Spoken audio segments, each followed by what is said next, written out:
Hi, and welcome to the Butterfield Alpacas and Fiber Arts podcast.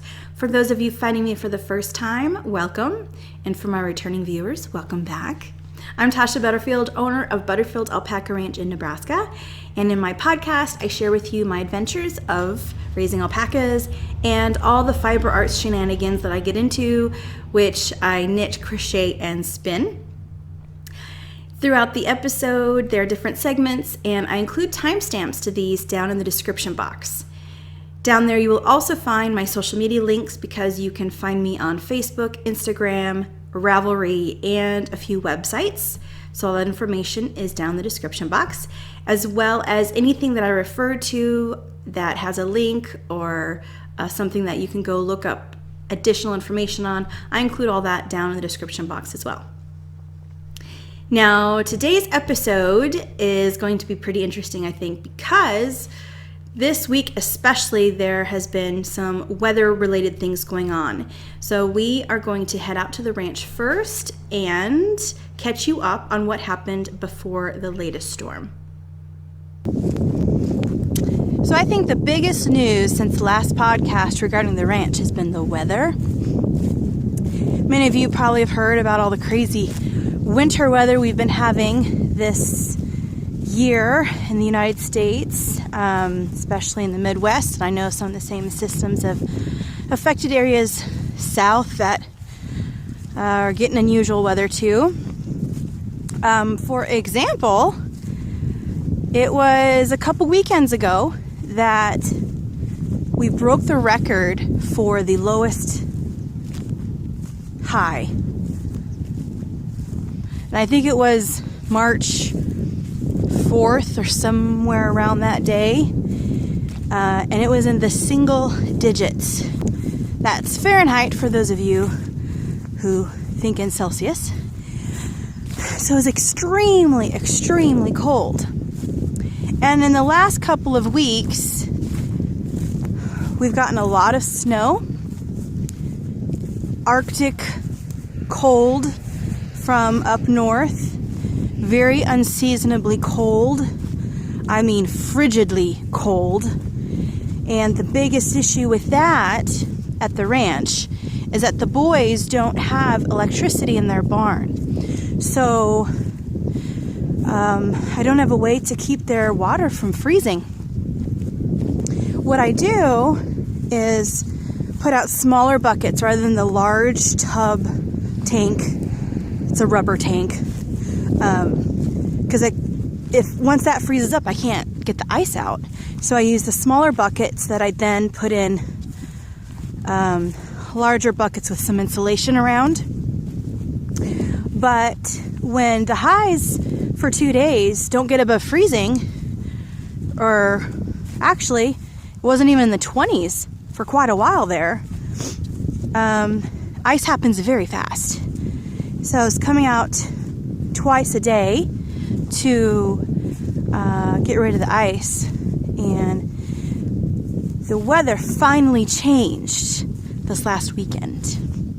So it's only about the 5th day that we're enjoying actual spring-like weather. Right? There's no ice to worry about. However, we have gotten so much snow this year. Unusual amount of snow that everything is a big mud mess. You probably noticed I've been walking the whole way because I can't drive on the property. Everything is so muddy. And I do have a 4-wheel drive pickup, but no. I haven't gotten stuck in the mud, but there are areas where it would really be a concern. I can show you right now.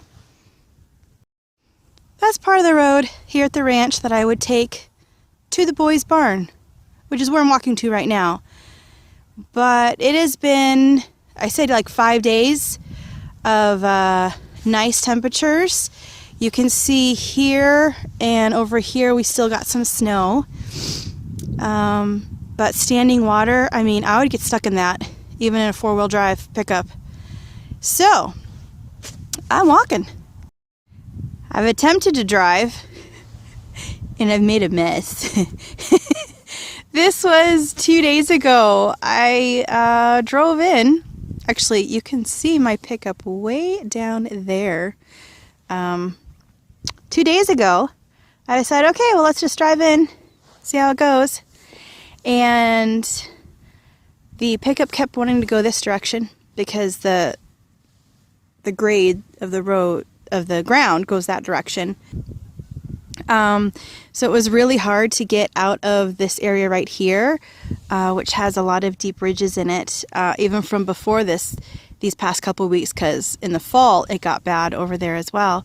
So this here was my attempt to get out of there and to stay going this direction. And within this area, I actually had no control as to what direction the pickup was going. There was no traction on the front. It was just moving forward, but the wheels in front had, like I said, I had no control over which direction I was going. So yesterday, parked out there at the entrance and walked in. So that's what I'm doing today too. So chores have been easier now too, because in the deep cold that we were having, I was feeding alfalfa. That is something I give in the winter. It increases their protein, so it helps keep their bodies warmer. While they are digesting the protein, it's keeping the insides warmer, which makes them warmer in general.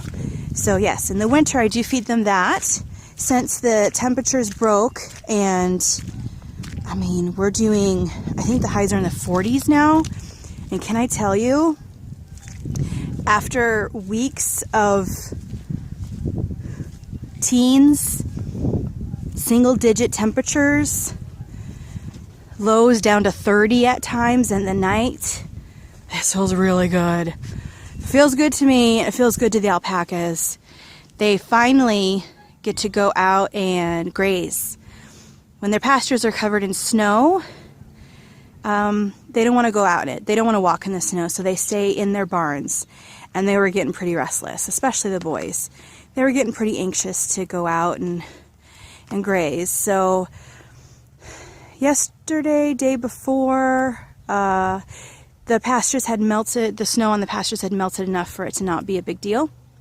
And they started going out more, and they have been a lot happier. Let me show you these guys today. You can see we still got some snow, but there's those guys moseying along like they're so happy. Their bellies are full of whatever they could find out there. See, interesting how they have these paths. They're creatures of routine. Look at this. And Roman's just walking along that, and he'll follow that. Let's see. There's my pond, which is overflowing. You can see at the bottom there on the other end, Vinny's kind of blocking it there. But, yeah, it is overflowed. The bank's on the bottom, on the other end.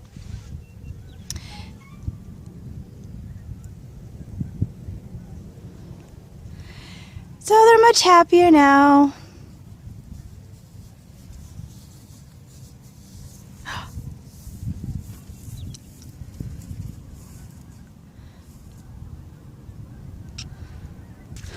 We are now getting ready for another weather system to come in, but this time it's going to be rain. It's going to be 1 to 3 inches of rain. This is coming in tomorrow night, and there's nowhere for the water to go. So we're under like flood advisories and all kinds of crazy stuff. But it means that I'm going to be walking for a while. But now I'm walking to the girls' barn. And some of you have been asking me about Thor. Thor did have his procedure, his little snip procedure. So no little baby Thors in the future. He is still in the stall. for two reasons. One, after his procedure, he needed to be in a place where he could heal, that was clean, that he wouldn't be fighting with anybody, overexerting himself. He's healed up really well. The second thing is that it takes up to 6 weeks, on average about 4 weeks, for the testosterone to leave the male's body after he is no longer producing it. It is still in his system, so had to wait until it works its way out of his body completely and no longer having an effect on his behavior. So kind of been waiting for that. He still shows aggression. It's been 2.5 weeks now since that was done. He has improved, but he still has aggression. And when he is returned to the boys, he's actually going to go into this smaller group of boys. And that's because right now that group is all geldings, which now he is, and so he will go there. I will show you Thor here in just a bit. He is in his stall, but honestly, I don't think he minds. He likes his little family over here, and he will be sad when he has to leave them. However, in his new pasture, he will be sharing a fence line with the girls, so he'll get to see them from time to time, but I'm hoping he won't any longer want to jump the fence to be with them. And that was the intention of having that procedure done on him. Okay, so you notice I'm always looking down because I have to watch where I'm going. The crazy muddy mess that there is here. Okay, find my key, hold on. All right, here's Oliver, and he is now fully weaned off the bottle, but he still looks for it. That's what he's doing now. You have a bottle for me today, he says? Nope, he hasn't had a bottle in about a week.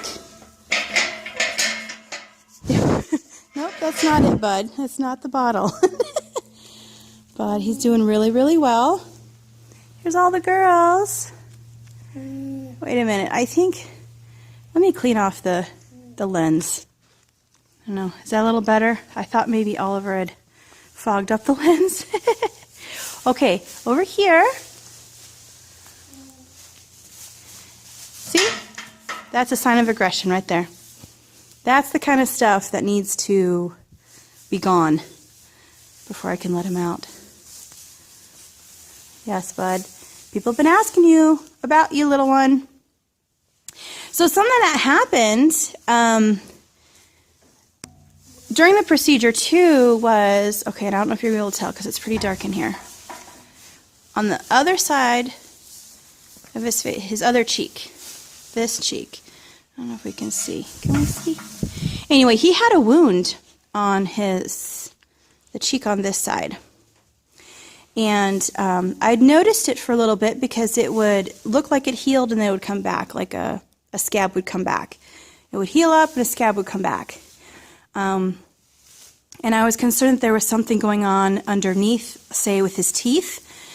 Alpaca teeth issues can be seen like if an infection works its way through the skin of the cheek, and then you see it on the outside, and I was concerned that something like that was going on. So while he was put out for his procedure, I had the vet look at that, look at his teeth and kind of figure out what's going on. And what the vet said, it was just a skin wound. It had nothing to do with the teeth, but he thought that it was likely something that happened during a fight with another alpaca. And the antibiotics that he got for that procedure would also help him with that wound. And sure enough, it has healed since then. Now, Oliver, that's a baby orgling sound. That is an orgling sound that llamas and alpacas make. And he only does that to Thor. And I'm not quite sure why. He doesn't do it to any girls. Anyway, he is now, how old are you now? July, August, September, October, November, December, January, February, March. Okay, he just turned 9 months. Do you believe it?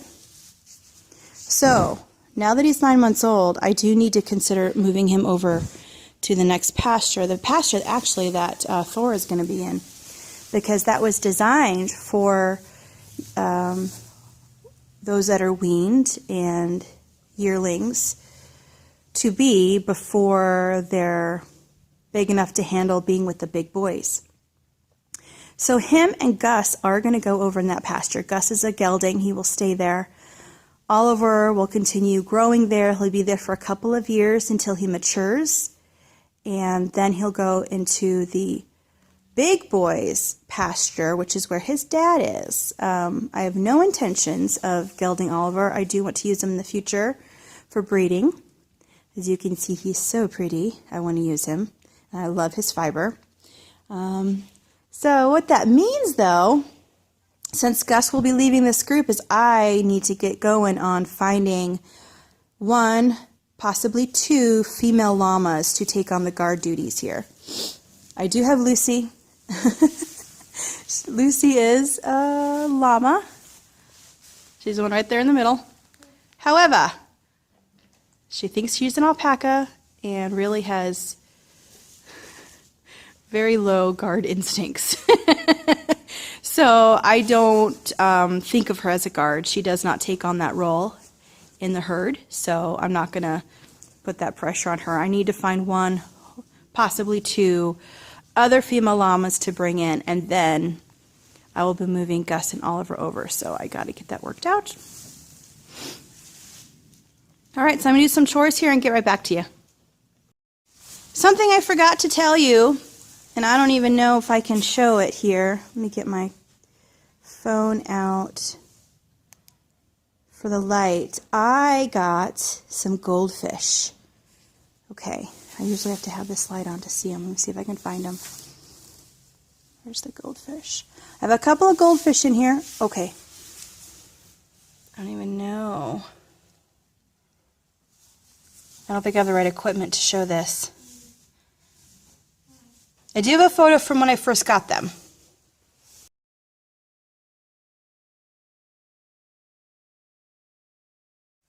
So the goldfish I'm using to clean the water of the tank. This tank, I don't even know how many gallons it holds, but I can't dump it out and put fresh water in very easily. It's very heavy, and it takes a lot to empty it and refill it. So I read on one of the alpaca forums about goldfish being used to keep the water clean because they eat all the little stuff that's floating in the water. And as you saw earlier, there was alfalfa floating on the top of the tank. Like, that is totally normal. The alpacas will eat their hay or alfalfa or whatever. They'll have it hanging out of their mouth. They'll go to get some water and they'll leave it in the tank floating on the top, which just dirties up the water. It falls to the bottom. It starts to decay, and yeah, so the water does need to be switched out regularly because of that. But like I said, this tank was hard to deal with that.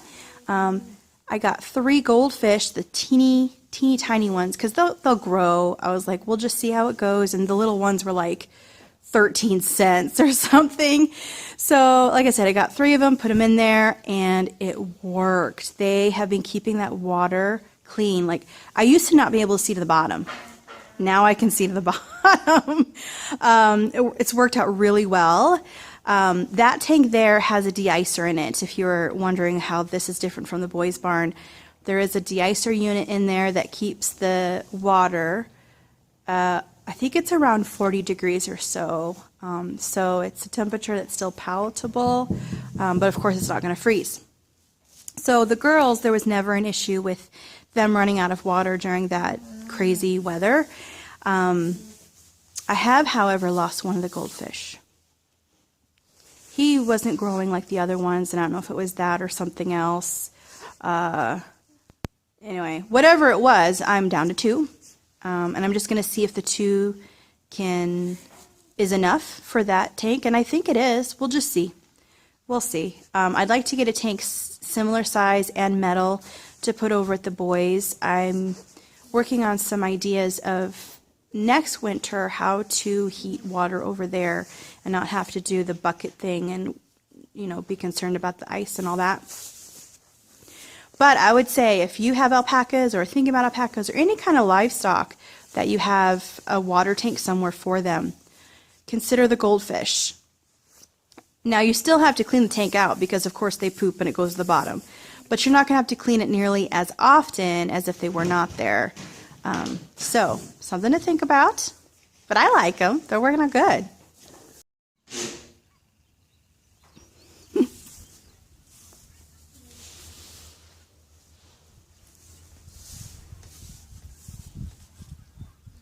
So today's pretty simple. I'm checking water.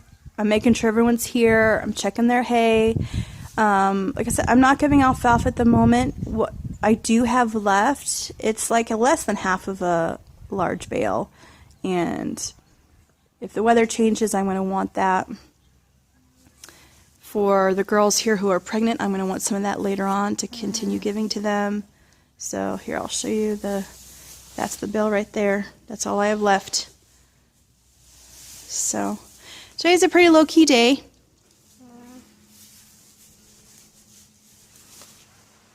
Yes, Ollie. He's done really well with his weaning because early on he was having a hard time. He would show a bit of aggression. If you've watched my video on the berserk male syndrome, I've used some of those strategies and they've worked. So let me tell you, I learned those strategies from his mother.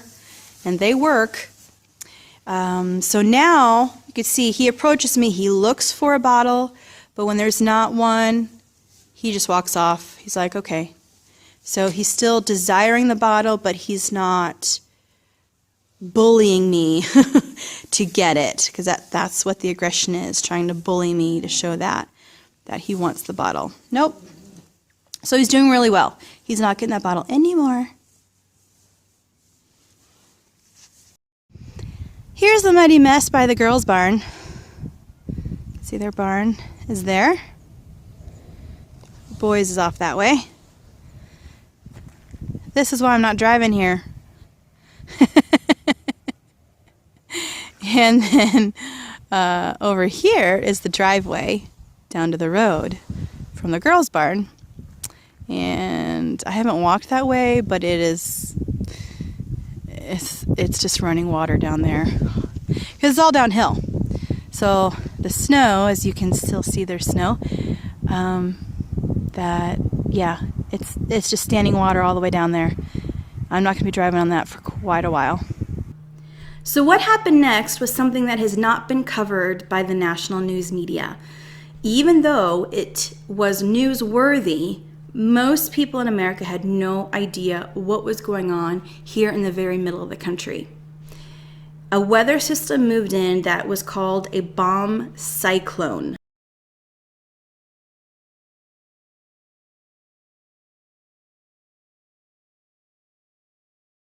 And I am unsure if anything like this has been in this area of the country before.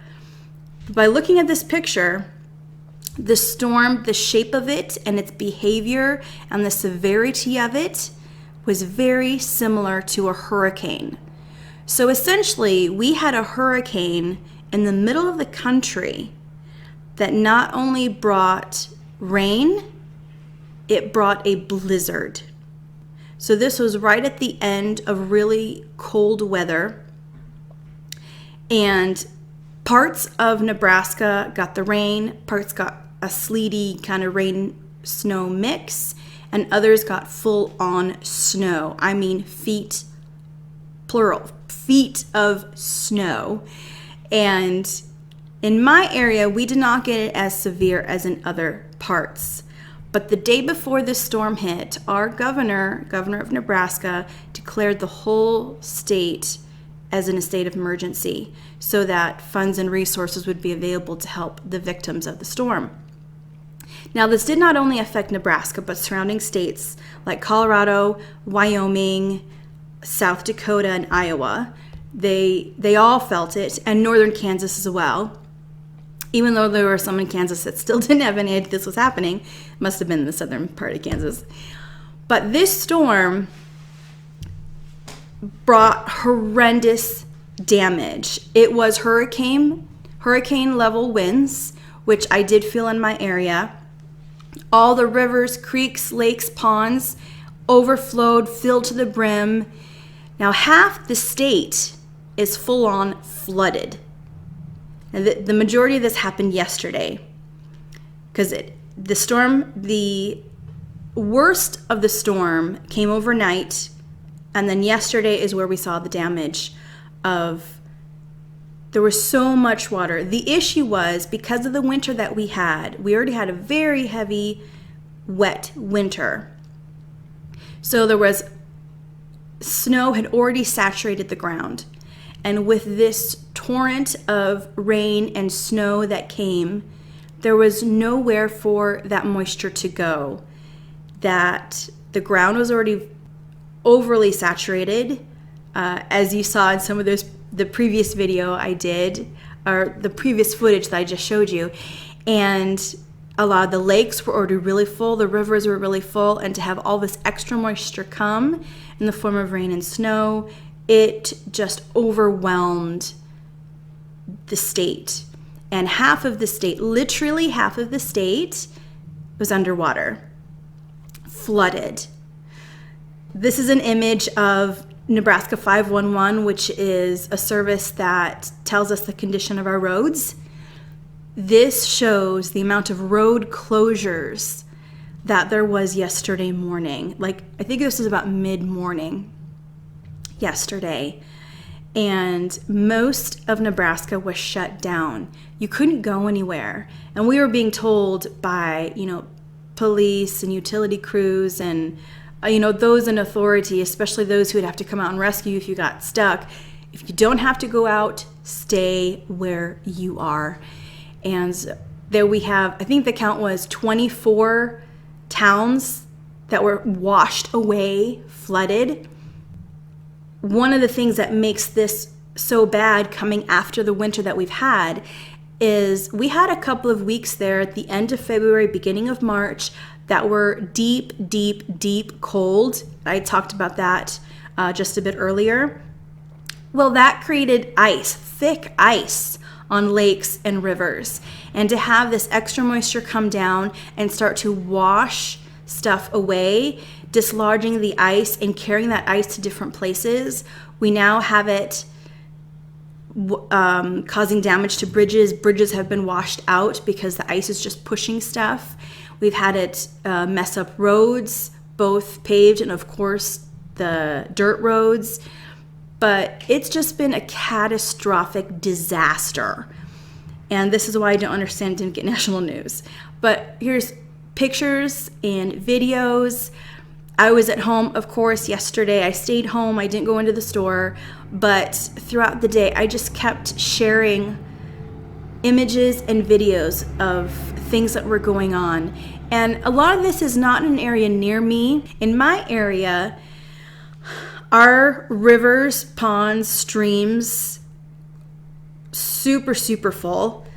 Here's some footage I took yesterday driving on the way back from checking on the alpacas of an area that is just trees, and you can see that there's water on the ground there, standing water, and I've never seen that there before. It's just like a foresty area. But there is a creek that runs through that area, and here you can see that creek looks like a river, full on wide river, and it had overflowed its banks. I've never seen it so full. The adjacent fields that usually has corn or alfalfa or wheat growing in it, most of that was completely underwater. It looked like a lake. And now thankfully nothing in my area that I'm aware of, or places that I needed to go, nothing got really close to a bridge, so there wasn't like roads washed out or bridges washed out kind of thing happening. Although you really wanted to stay on paved roads and not take the dirt roads or the backcountry roads. That, of course, would not have been wise. Thankfully, I don't have to do that. I can take pavement. between my home and the ranch. So yes, now that you know that, let's see, I took footage yesterday of when I very first went to check on the alpacas, and I didn't sleep well the night before because I kept hearing this wind outside in my house, and just kind of concerned, I was concerned about the alpacas and how they were faring. And I know that they'll stay in their barns in severe weather. If it's snowing, if it's raining, heavy winds, they feel a lot safer inside their barns. So I know that that's where they would be. And I'm very thankful that both of the barns are on high ground. So I was not concerned about the barns themselves being flooded. The animals were going to be okay. But the winds can cause problems. Of course, they can cause damage. They can rip stuff out. They can blow stuff off the buildings. And I was just kind of in general concerned about them. So the earliest chance I got yesterday to get out on the road and go see them is when I did. And I took a friend of mine with me. Now, unlike the previous footage I showed you of the day before, or 2 days before, where the ground was so muddy that I couldn't drive in. So the night of this storm, it was so cold. It was blizzard conditions that night. So it was so cold that the ground froze over, and it was slightly thawing out by the time I got there because it was right around freezing temperatures, even though there was no sun, but it was starting to thaw out. But it was still solid enough in which I could actually drive onto the property again. So that's what I did. Got my truck very muddy by doing that. I mean, like chunks of mud flying and going all over the place. But here's the footage of that from yesterday. I can't even open my door. Oh!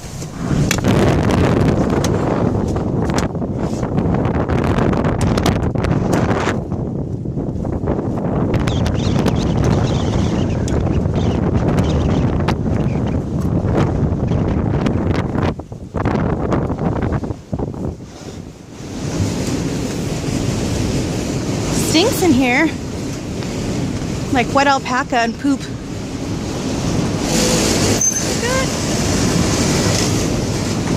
Poor guys, that's what they've been hearing this whole time. 1, 2, 3, 4, 5, 6, 7, 8, 9. All right, someone's missing.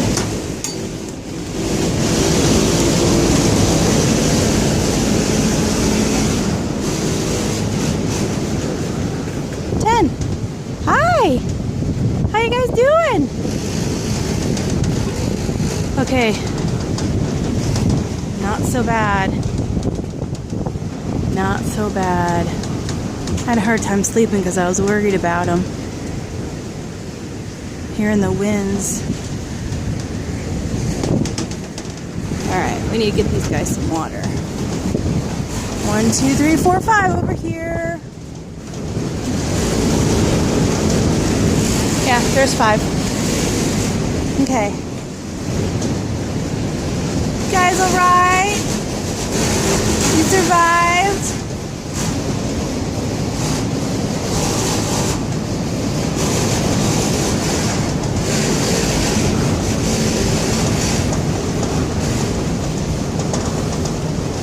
Alright.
I don't think I had anything to worry about. Look at this.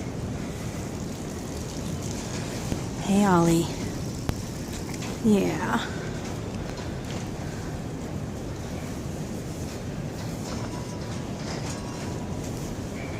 One, 2, 3, 4, 5, 6, 7, 8, 9, 10, 11. Again, I'm down one. Where's the other?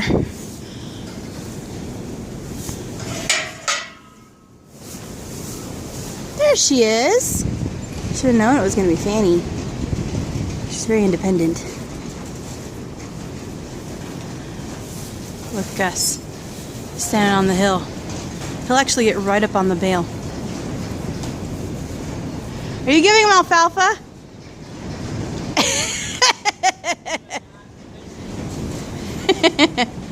No, they're doing good. Yeah, Gus wants it for sure. He's a big fan of alfalfa.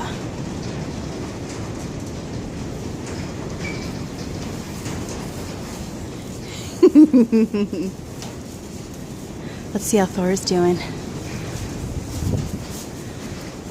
You all survived. Hi, Thor. Hi, bud. Tail up, not good. Yeah, not good, Thor.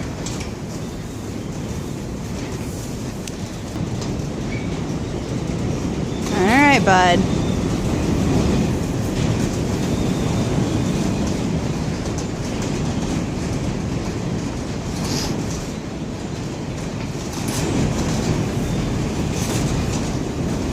She's in a stall, but she's not locked in the stall. The gate's open right there. But that's right by the alfalfa bale, so they try to get some right over there. And it's dry in there, dry bedding. That's why I open it up. Make sure they have more than enough space to spread out and be dry. You hear that wind? Yeah. Look at my doors. Blowing in the wind. See those? Yeah. Today, driving into work, the sun is bright. It's supposed to be a high of like 40s. Thankfully, we have a stretch of at least the next week where there's no rain, there's no moisture in the forecast, but they're fully sunny like today, or partly sunny days, mostly sunny days. Temperatures in the 40s and 50s. So very nice weather to recover from all of this flooding stuff, allowing things to dry out, for the waters to recede, and for the rebuilding process to begin. I was happy to see driving in today, bright sunny sky. I mean, not a cloud in the sky. And I decided to use the full-on sun today as my only light source for the video. So you could see I'm a little different angle today. You could see a little more things that I sell over here in my shop. But yeah, weather is beautiful and I am so grateful. Down in the description box, I've also included a couple of suggestions if you were wanting to help out Nebraskans that have suffered from this whole weather debacle that we've had this winter and this week. There's a lot of work that needs to be done. There's a lot of help that is needed. And so what resources I could find, I've put down in the description box.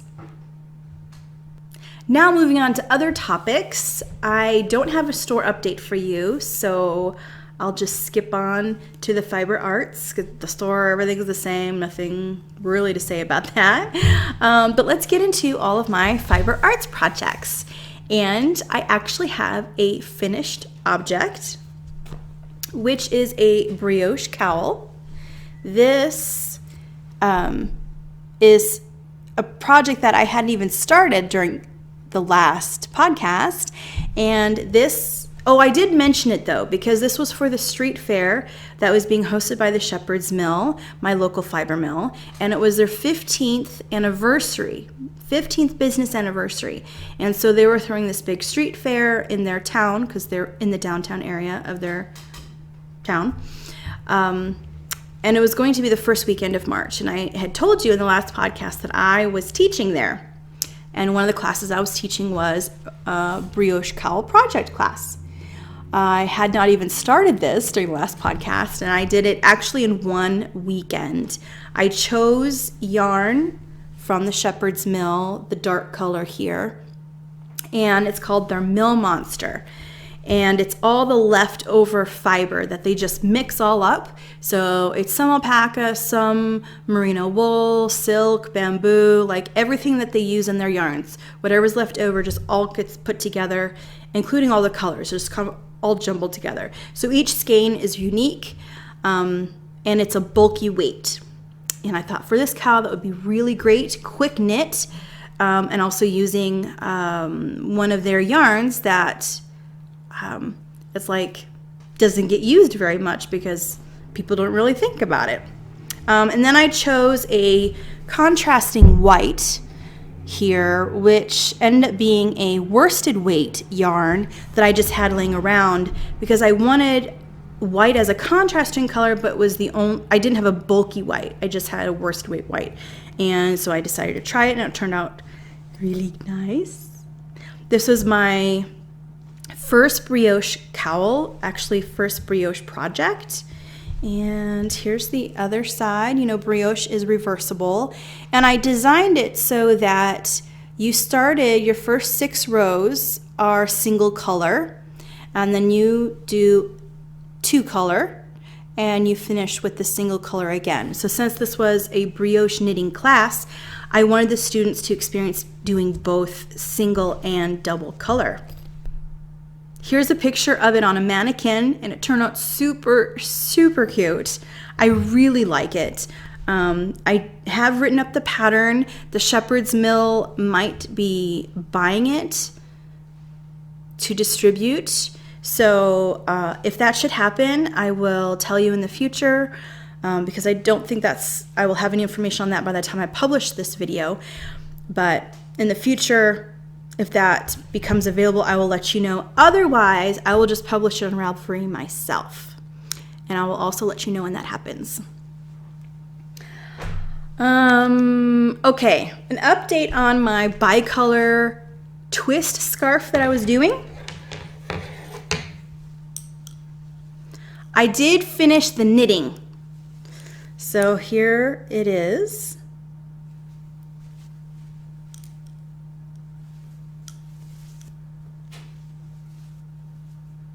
There, that's the end.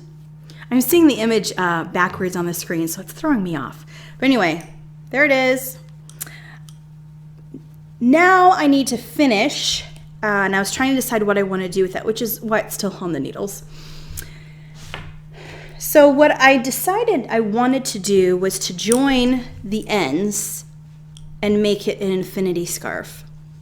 And I wanted to do this in a way that was as seamless as possible. Here's, I'm trying to put these together. So my next step with this is to block it, just to make sure everything looks nice and even. Then I want to Kitchener the ends together.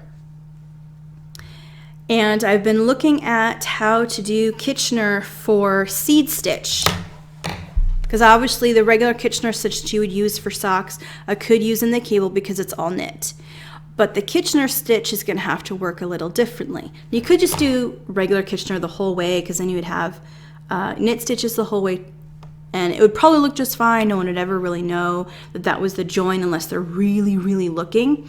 But I do want to take the opportunity to really kind of dissect the Kitchener stitch and come up with something that is not just knit across, but actually does follow the pattern.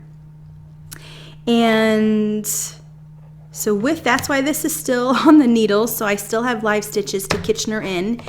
And I was trying to decide on this end how I wanted to do it.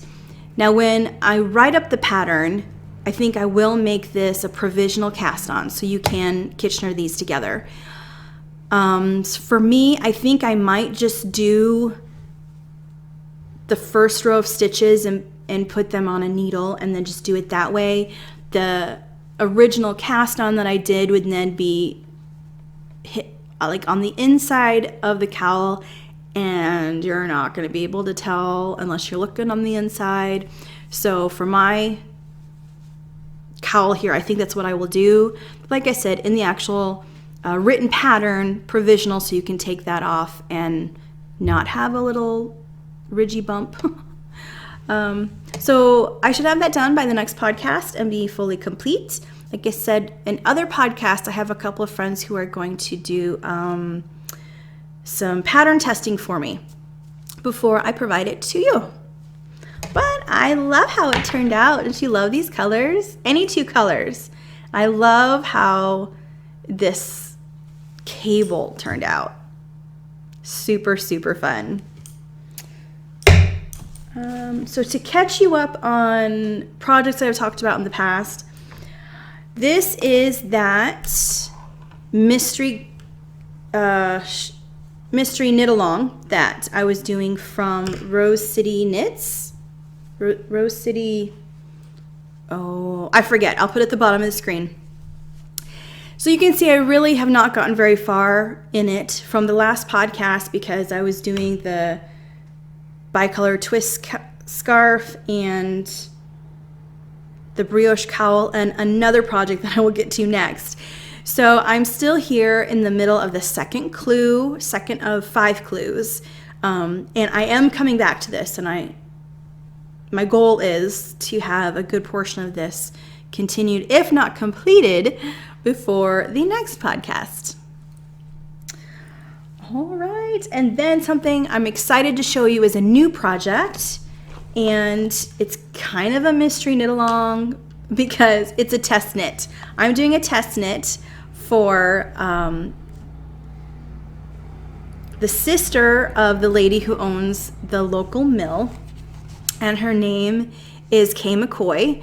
And at the street fair in Phillipsburg that I was talking about earlier, she asked if I would do a test knit for her, and I've never test knit before, so that was exciting. And it was a garment. This is to be a top, and you could see this is all I've got done so far, and this is the front. And you can see here in the middle that it has a lacy bit, and each section that I do, it's every 4 rows that the lace part changes. So I've started down here. This is where, maybe I should put it up closer. This is where it started. Here 4 rows, and then it expanded.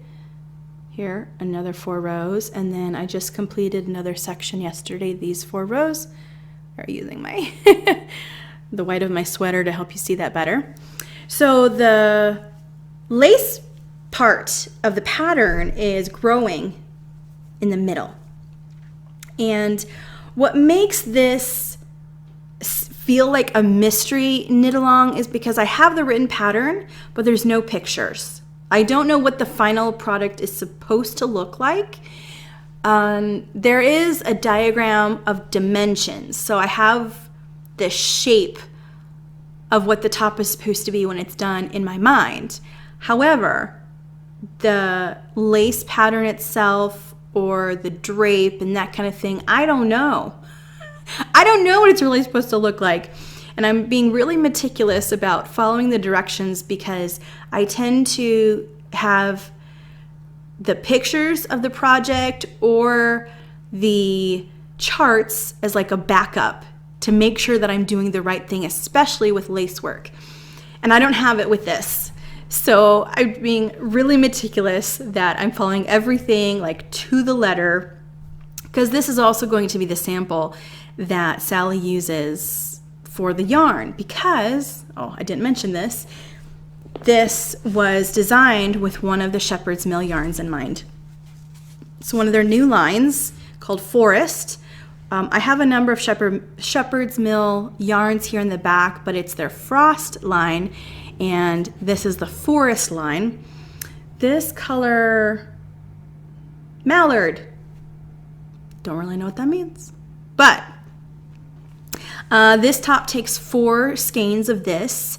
It's a sport weight 60% alpaca, 30% bamboo, 10% merino. So as you can imagine, it feels wonderful to work with. I mean, it glides, it's so soft, it feels so luxurious. I'm enjoying working with this like a lot. I'm not sure what all the colors are in this. Maybe I will look into that here in the future so I can let you know. But certainly when this top is done, I will show it to you. And I'm putting as much time in it as I can because they need this as a sample to be able to sell the yarn. Because as you know, when you see something worked up, then you're inspired to use the yarn or the pattern or whatever that combination is. Whatever you're inspired to do, you want it, right? So especially for those of you who are hand dyers or local yarn store owners, you know samples sell the yarn. So to help my local mill and my friend Sally out, and of course her sister Kay, who is now my friend, to help them out, I want to get this done as quickly as possible. I'm not a fast knitter, partly because I don't dedicate a lot of time to knitting or crochet or whatever it is, but yeah. And then when I'm actually knitting, I'm not very quick. I like to be in the moment and ensure that each stitch is coming out well, that I haven't split the yarn, that I didn't do something funky in transferring the stitches or whatever, as you know. So yeah, that is my thinking behind it. But I will say, during this last month, I'm getting more of a sense of what it's like to work through a knitting project quicker than I usually do, and having that sense of pride of, look at what I've done for X amount of time. And it started off with this cowl because, like I said before, I did it in a weekend. I was like, I don't remember the last time I've ever completed a project in a weekend, where you sit down and I'm designing it as I go, so that takes a little extra time too, because I did a different type of cast on, and I cannot tell you how many times I ripped it out and redid the cast on. And yet the project was done in a weekend. Just like with the different cast on, I did a different bind off to match it. So all that took a little extra time, but it inspired me that, hey, I can get these projects done quicker. It motivated me to kind of invest more time into my knitting. So I'm taking that into this current project.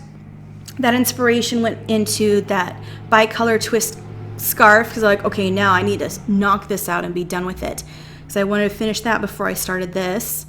Or actually, I was waiting on the yarn and the pattern. I was like, before that comes, I really want to finish this other scarf and not have that sitting around either. So now, you know, like I said, it's on the final little bits to get it done. But with this top, I feel like I'm flying through it a lot faster than if I was just kind of, I chose the project and I'm casually doing it, that I'm motivating myself and pushing myself to do more of it and to do it faster. So it's been a knitting growth month for me, which has been really nice. And as you can imagine, that inspires other areas of your life that you can make improvements as well. So that's it for this top.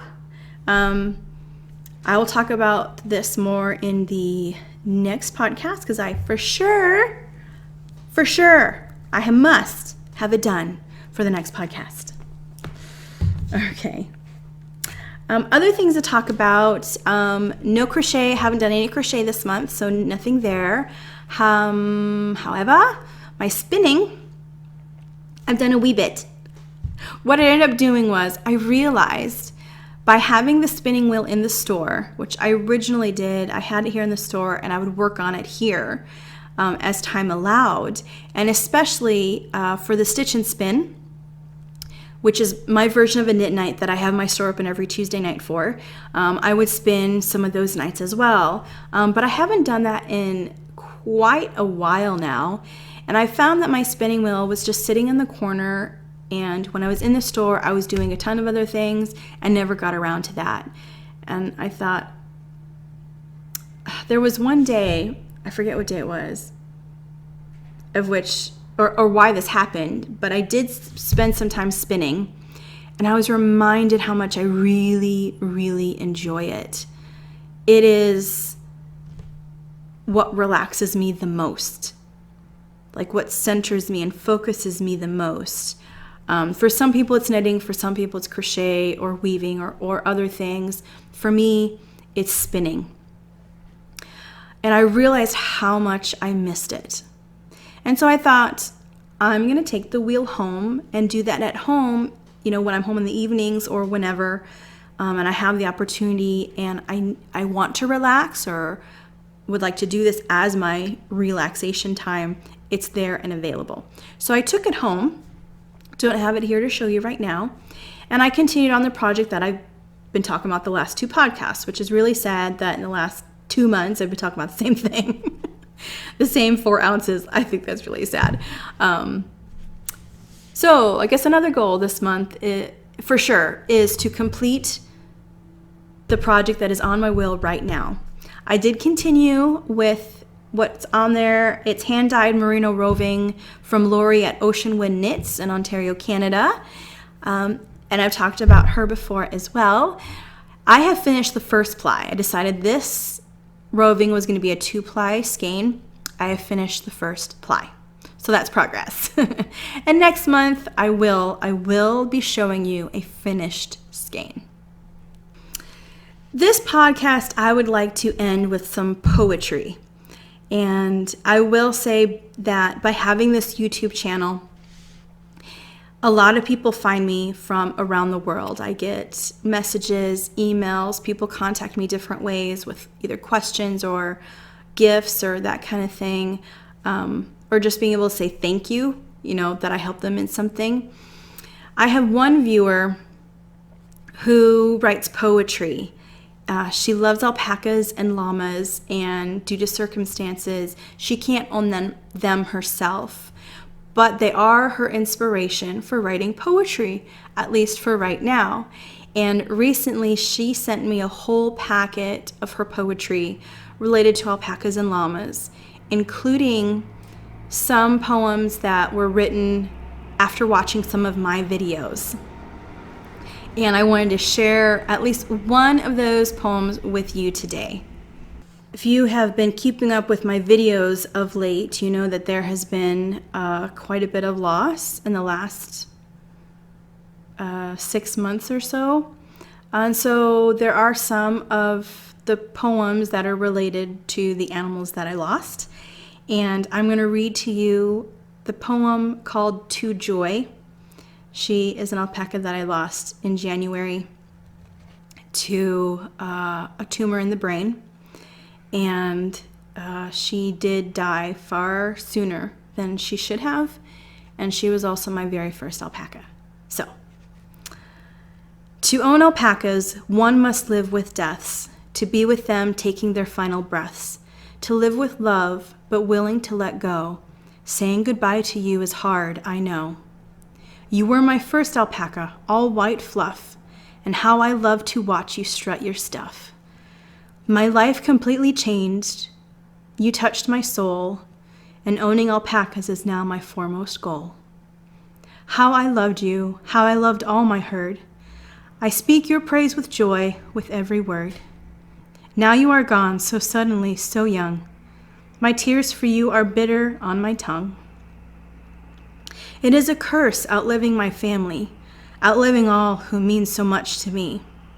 Though for a time we have been torn apart, you'll live forever in my memory and heart. So Brooke, thank you for sharing with me your poetry and being part of the healing process. Usually when I read Brooke's poetry, I cry because they're related to something or someone in my herd. She has another poem about Bridget as well. But Brooke, I appreciate you watching my videos and using your own artistic expression to share my experiences. That you are part of the community, and I really, really thank you. And for the others of my viewers today, that Brooke does desire to publish her poetry at some point, and when I know more about that, I will let you know. So that will do it for today and this podcast. If you enjoy the work that I do, please consider going to my Ko-fi page and buying me a coffee. The link is down in the description box. Remember to give a thumbs up to this video and subscribe to the channel if you haven't already. I hope you have a great day, and I will see you on the next video.